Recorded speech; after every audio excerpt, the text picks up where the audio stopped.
Hello বন্ধুরা, বিজ্ঞানে আপনাদের স্বাগতম। আজকের ভিডিওতে আমরা জানব কেন ঢাকার শাহজালাল আন্তর্জাতিক বিমানবন্দরে আগুন লাগলো, এতে কি ক্ষতি হলো, আর ভবিষ্যতে এমন ভয়াবহ দুর্ঘটনা ঠেকাতে বিজ্ঞান কী বলে, আমাদের করণীয় কী হতে পারে।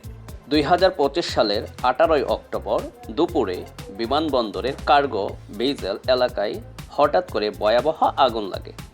এই জায়গায় আমদানি রপ্তানি বিভিন্ন পণ্য, ইলেকট্রনিক্স, কাপড়, কেমিক্যাল ও কিছু দাহ্য পদার্থ রাখা হয়।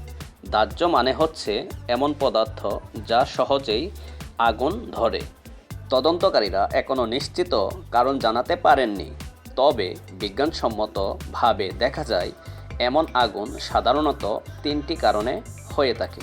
ইলেকট্রনিক শর্ট সার্কিট, পুরনো তার বা ওভারলোডের সার্কিটের ফলে স্ফুলিঙ্গ তৈরি হয়, আশেপাশের দাহ্য পদার্থে আগুন ধরে যেতে পারে।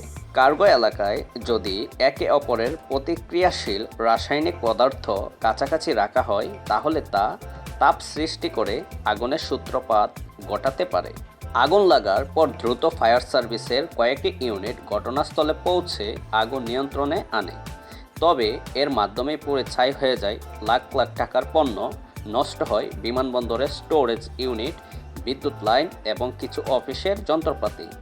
সবথেকে বড় ক্ষতি হয়েছে দেশের বিমান চলাচলের সাময়িক বন্ধ থাকার যাত্রীদের সময় ও আর্থিক ক্ষতি। এখন প্রশ্ন হলো, ভবিষ্যতে এমন ঘটনা ঠেকাতে করণীয় কি? Smart fire detection system. বিমানবন্দরের প্রতিটি কার্গো রুমেই সেন্সর বসাতে হবে, যা ধোঁয়া বা অতিরিক্ত তাপ অনুভব করলে স্বয়ংক্রিয়ভাবে অ্যালার্ম বাজবে ও পানি বা গ্যাস ছিটাবে। দাহ্য পদার্থ আলাদা রাখা, রাসায়নিক, পারফিউম, তেল বা রাবার জাতীয় পদার্থ আলাদা বিশেষ কন্টেনারে সংরক্ষণ করা উচিত। ইলেকট্রিক তার ও যন্ত্রপাতি নিয়মিত চেক।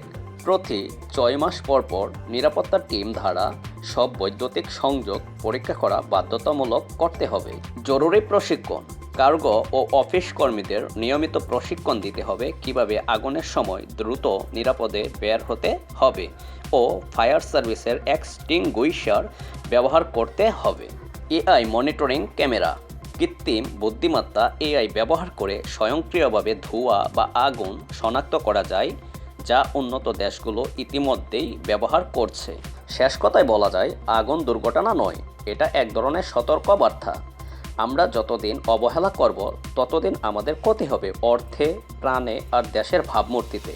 তাই এখন সময় প্রযুক্তিকে কাজে লাগিয়ে বিমানবন্দর সহ গুরুত্বপূর্ণ স্থাপনায় নিরাপত্তার সংস্কৃতির বলয় গড়ে তোলা।